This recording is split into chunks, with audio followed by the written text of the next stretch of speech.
Hepimizin ortak bir çocukluk hatırası var, itiraf edelim. Tüplü bir televizyonun karşısında PlayStation 1'in o gri kolunu avuçlarımız terleyerek tuttuğumuz o yıllar. Gran Turismo 2'yi ilk başladığımızda cebimizde sadece 10.000 kredi vardı. Gidip sıfır bir araba alamazdık. İkinci el galerisine girer, listeyi aşağıya doğru kaydırırdık. O 10.000 kredi hayallerimizdeki makineye yetmezdi. Gider bir iki lisans testi kasar, Sunday Cup'ta birkaç tur ter döker, o parayı 14-15 bin lira zar zor çeker. Sonra hemen ana ekrana geri döner, klink klink ist mağazasına girer, Japonlara göz gezdirirdik. Mitsubishi ikinci el listelerde aşağıya kay onu gördün dur. Beyaz renkli Lancer Evolution 2 GSR. 17.000 krediye Evo 3 alabiliyorduk ama o kadar sabır 15 yaşında bir çocukta ne gezer? O oyunda Evo'yu almak için o kadar uğraşırdık. Kredileri biriktirip modifiye menüsünde o motora ne kadar yüklenirsek yüklenelim bana mısın demezdi. Başlangıç arabamızla devasa bütçeli süper arabaları tokatlar, oyunun sonuna kadar o arabayla bitirirdik. Bir de tabi Suzuki Pikes Peak var, o ayrı, o birliğin hile kodu, bambaşka bir şey. Ama olay neydi biliyor musunuz? Bu sadece oyun yapımcılarının bir kod hatası veya kıyağı değildi. Bu otomotiv tarihinin en merhametsiz ve en soğuk gerçeğinin piksellere dökülmüş haliydi. Çünkü Mitsubishi arabalarını bir şair edasıyla üretmiyordu. Mitsubishi bir ağır sanayi deviydi. İkinci Dünya Savaşı'nda o meşhur Zero savaş uçaklarını, okyanusları yaran devasa yük gemilerini yapan mühendisler şimdi asfalta inmişti. Onlar için motor kaputunun altı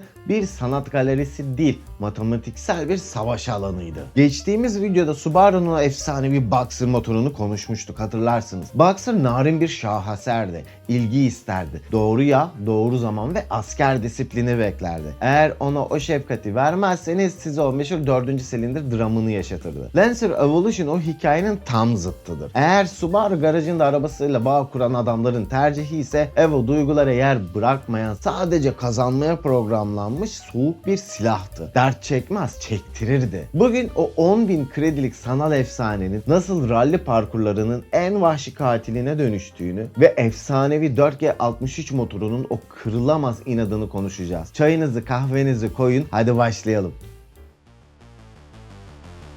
Kaputun altında yatan o kırılamaz döküm demir bloğu ve rally parkurlarındaki vahşeti konuşmadan önce o arabanın ön panjurunda duran 3 elmaslı logonun aslında ne anlama geldiğini masaya yatırmamız lazım. Mitsubishi otomobil tarihine duygusal hayallerle giren bir şirket değildi. Onlar bir grup otomobil sevdalısının derme çatma bir garajda kurduğu, hadi dünyayı değiştirecek bir spor araba yapalım diyen o vizyoner girişimcilerden de değillerdi. Mitsubishi kelimenin tam anlamıyla korkutucu bir ağır sanayi imparatorluğuydu. İkinci Dünya Savaşı'nda gökyüzünü yırtan o efsanevi A-6 ve Zero savaş uçaklarını tasarlayanlar onlardı. Okyanusların dalgalarına meydan okuyan binlerce tonluk devasa yük gemilerini inşa edenler, devlete nükleer santraller ve bankalar kuranlar yine onlardı. Mitsubishi mühendisleri için mekanik demek rüzgarla dans etmek veya estetik bir şaheser yaratmak demek değildi. Onlar için mekanik savaşmak, dayanmak, asla bozulmamak ve hedefe ulaşmak demekti. İşin içinde sadece matematik vardı. Savaş bittikten yıllar sonra bu devasa mühendislik ordusu yeteneklerini gökyüzünden ve okyanuslardan çekip yere,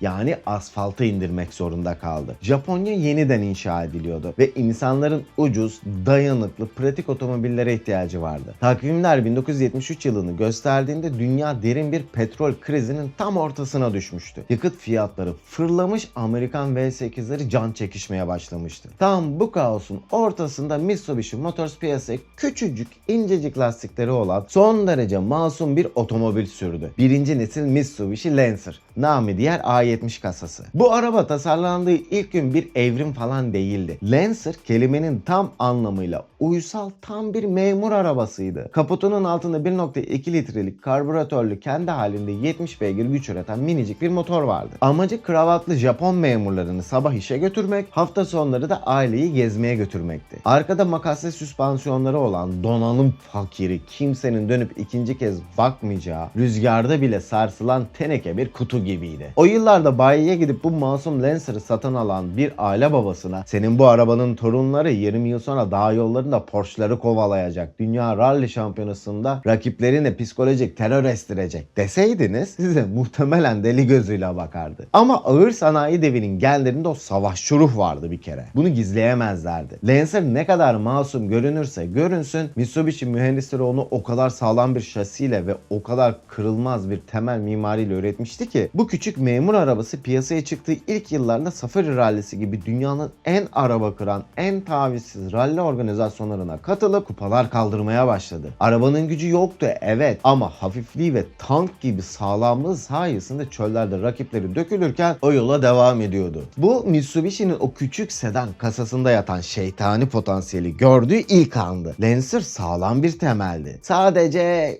içine girmesi gereken o karanlık ve vahşi ruhu bekliyordu. O uysal memur arabasının bir evrime dönüşmesi için başka bir arabadan sökülüp alınacak o koca kalbe, o organ nakline ihtiyacı vardı. Geldik 90'ların başına. Dünya Rally Şampiyonası'nın, WRC'nin en vahşi, en kanlı, en rekabetçi yılları. O yıllarda Mitsubishi Galant VR4 modeliyle savaşıyordu. Bu arabanın kaputunun altında bir efsane yatıyordu. O harika 4G63T motoru ve kusursuz bir 4 çeker sistemi. Ama Galant'ın ölümcül bir kusuru vardı. Çok büyüktü ve çok ağırdı. Rally'nin o daracık kıvrımlı dağ yollarında Lancia Delta veya Ford Sierra'ların arasında adeta hantal bir fil gibi kalıyordu. Mitsubishi mühendislerinin acil bir çözüme ihtiyaçları vardı. O gün otomotiv tarihinin en çılgın organ nakillerinden biri gerçekleşti. Ağır sanayi devinin mühendisleri Galant'ın o koca kalbenin devasa turbo sistemini ve 4 çeker yürüyen aksamını söktüler. Gittiler,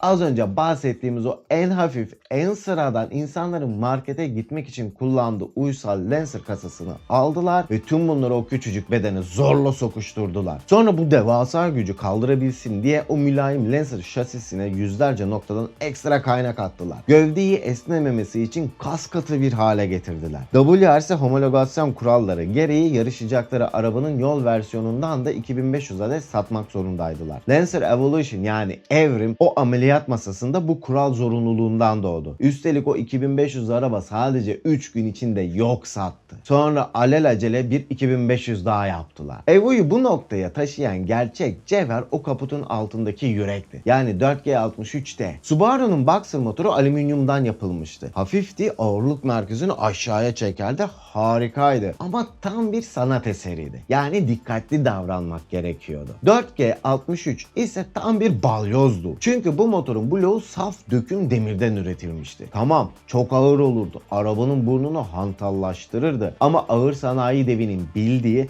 sokağın ise sonradan öğrendiği gerçek, döküm demir esnemez, kırılmaz, bükülmez. Alüminyum bloklu rakipleri yüksek turbo basıncında ter dökerken 4G63 o basınca sadece gülüp geçerdi.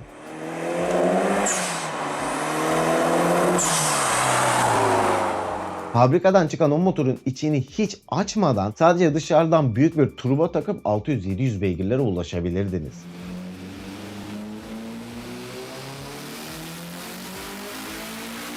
Subaru sahipleri araçlarıyla duygusal bir bağ kurup doğru yağı ararken Evo sahiplerinin böyle dertleri yoktu. Onlar sadece basıncı basar ve rakiplerinin dikiz aynasında hızlı büyürlerdi. Bu felsefenin en büyük kanıtı RS donanımıydı. Yani Rally Sport. Mitsubishi sırf rally takımları ve sanayideki gazcılar için arabanın bir RS versiyonunu üretiyordu. Arabayı fabrikadan siyah, iğrenç teneke jantlarla, klimasız, radyosuz, elektrikli camsız, hatta zemindeki yalıtım malzemelerini bile sökerek satıyordu.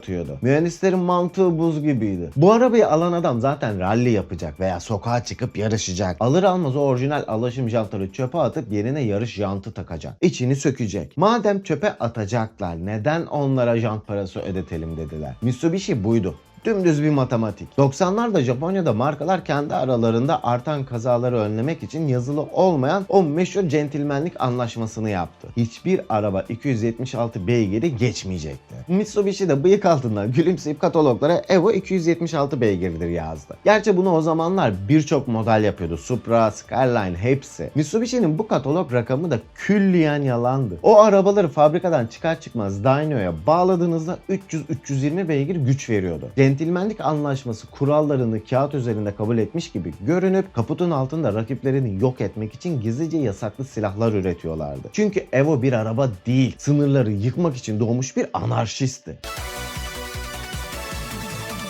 Ama bu makinenin karanlık efsanesi gecenin bir yarısı Japonya'nın o meşhur dağ yollarında, yani TOG yarışlarında yazıldı. 90'ların o yasa dışı sokak yarışı kültüründe arkadan itişli arabalarla virajlarla zarifçe yanlamak bir sanattı. Toyota AE86'lar, RX-7'ler vesaire buraların başrol oyuncularıydı.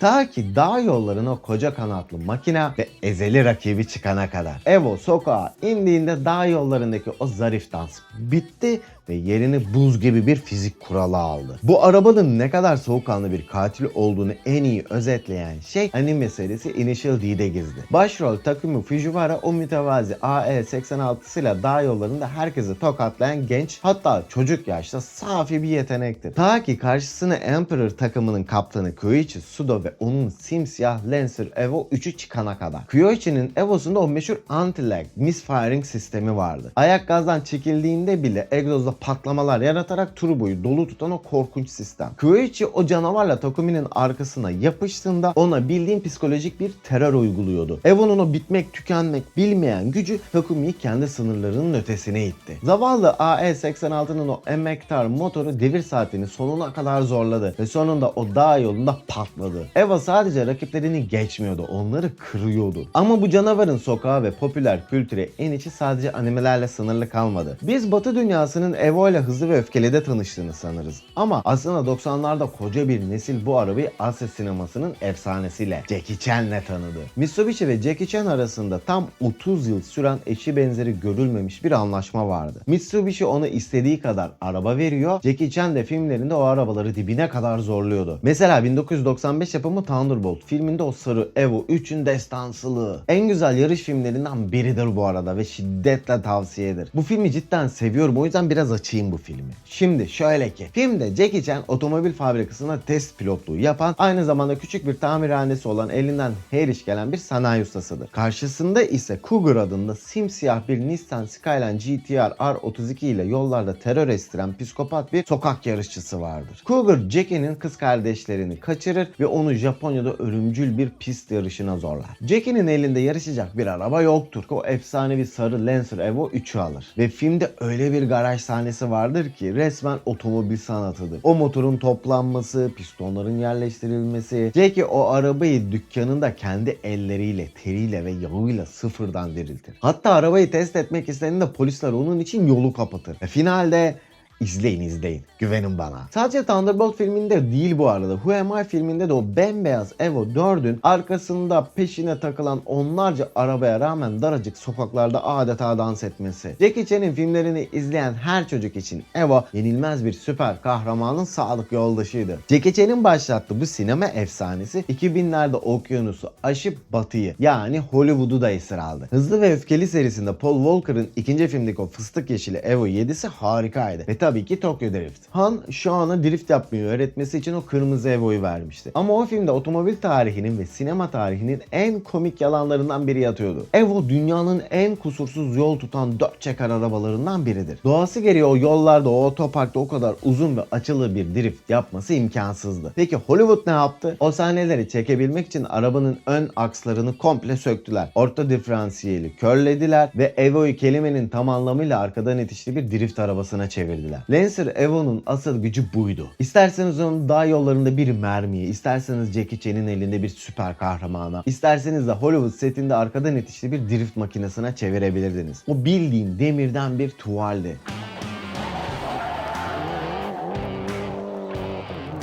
Ama Hollywood'daki arkadan itişli o drift sahneleri işin şov kısmıydı. Lancer Evo'nun gerçek hayatta virajlarda bu kadar korkutucu olmasının arkasında Mitsubishi mühendislerinin o dönem uzay teknolojisi sayılan bir kara büyüsü yatıyordu. Takvimler 1996'yı gösterip Evolution 4 piyasaya çıktığında Mitsubishi otomobil dünyasının kurallarını baştan yazan o sistemi tanıttı. AYC, yani aktif yalpa kontrolü. O yıllarda rakiplerinin araçlarında standart mekanik diferansiyeller varken Evo'nun arka aksında elektronik elektronik bir beyin vardı. Siz o canavarla yüksek hızda viraja girdiğinizde araba dışa doğru kaymaya yani understeer'a başladığı an AYC devreye girer. Arka dış tekerleğe anında daha fazla güç göndererek arabanın burnunu kelimenin tam anlamıyla Newton'a hakaret edercesine zorla virajın içine sokardı. Bu sistem sayesinde Evo adeta kendi kendine viraj dönüyordu. Pilotun yapması gereken tek şey direksiyonu hedefe çevirip o kırılamaz 4G63 motora tam gaz basmaktı. Mitsubishi kusursuz bir silah üretmişti. Ama bu ölümcül silahın tetiğini çekecek, onun o soğuk ve duygusuz karakterine uyum sağlayacak buz gibi bir keskin nişancıya ihtiyaçları vardı. O nişancı Finlandiya'nın karlı yollarından, dağlarından kopup gelen, yüzünden hiçbir duygu okunmayan Tommi Mäkinen'di. Mäkinen rally dünyasının geç açılan yeteneklerinden biriydi. Yıllarca farklı araçlarla şansını denemiş, 94'e kadar cebinde sadece kiralık bir Ford